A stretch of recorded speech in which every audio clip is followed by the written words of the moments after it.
내 생각이 부를 결정합니다. 인간을 크게 두 부류로 구분해 특수한 재능을 가진 사람과 그렇지 않은 사람으로 나눌 수 있다. 여기서 말하는 재능이란 세계에서 1, 2위를 다툴 정도로 발이 빠르다거나 한 곡만 불러도 몇 천만 원을 벌 만큼 노래를 잘하는 정도로 사람들이 인정하는 능력을 말한다. 특출난 재능을 갖고 있는 사람은 그 재능을 활용하면 부자가 될 수 있다.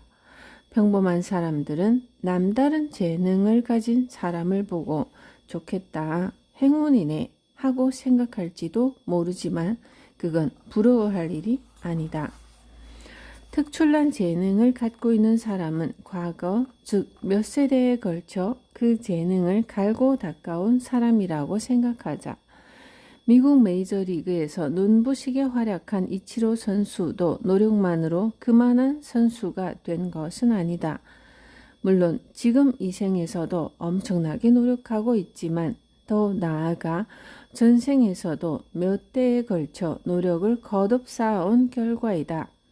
그러므로 다른 사람이 당장 이치로 선수와 같은 노력을 한다 해서 반드시 이치로 선수와 똑같이 될 수는 없다. 작곡가 쇼팽은 3살 때 어려운 곡을 연주했다고 하는데 그 또한 몇 대에 걸쳐 음악적 재능을 갈고 닦아왔기 때문이다. 우리 아이도 어릴 때부터 일찌감치 피아노를 가르치면 되지 않을까 하고 생각하는 사람이 있겠지만 쇼팽처럼 되기는 좀처럼 쉬운 일이 아니다. 그렇다고 해서 비관할 필요는 없다. 지금 우리가 노력한 일은 반드시 어딘가에서 도움이 된다. 당장 이렇다 할 결과가 나오지 않더라도 반드시 보상받을 때가 오게 되어 있다.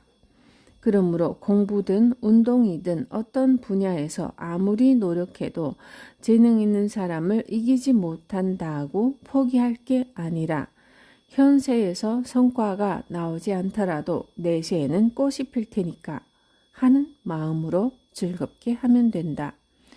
모든 일이 그렇듯이 괴로워하면서 마지못해서 하기보다는 즐거운 마음으로 계속해야 좋은 결과를 손에 넣을 수 있다.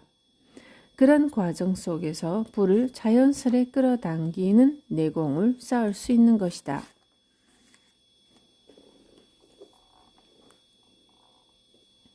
남 좋은 일만 하고 있지 않나요?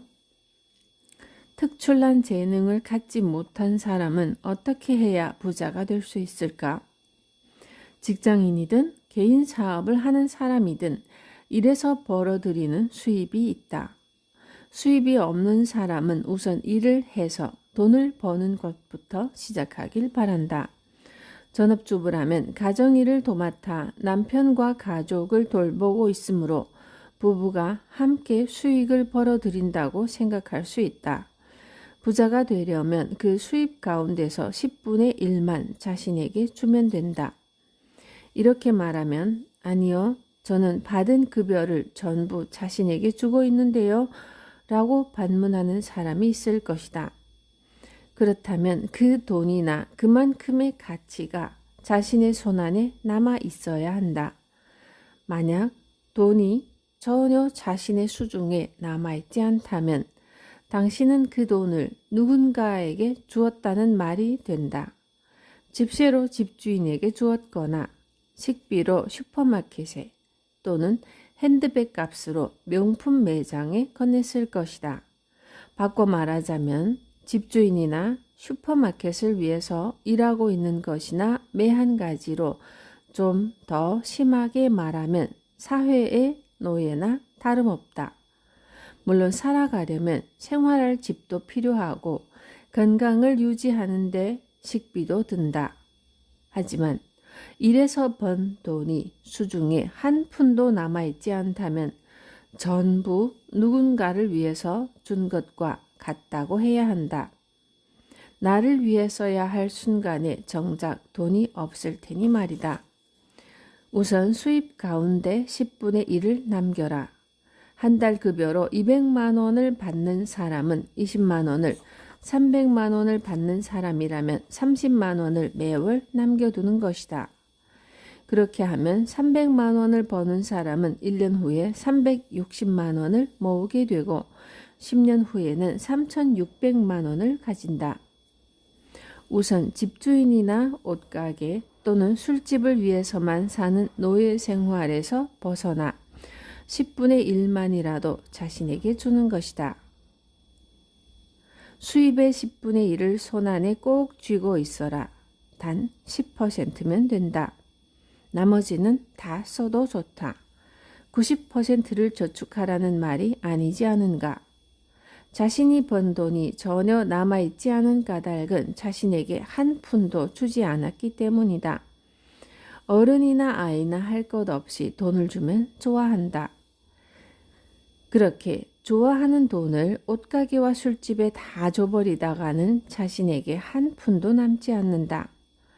자신을 위해 남겨놓지 않는 것은 자신을 전혀 사랑하지 않는 행위이다.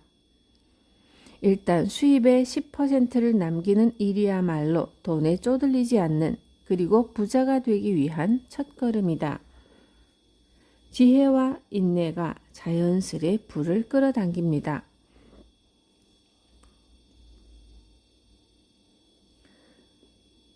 머릿말에서도 언급했던 법칙 이야기를 좀 더 해보겠다. 인간은 몇 번이고 다시 태어난다. 과연 무엇을 위해 여러 번 다시 태어나는 걸까? 정신세계를 깊고 넓게 만들기 위해서다. 그렇다면 정신력을 향상시키는 방법은 무엇일까? 바로 지혜와 인내가 나를 단련할 수 있다. 사람이 태어나면 누구든지 그 앞에 시련과 고난이 준비되어 있다.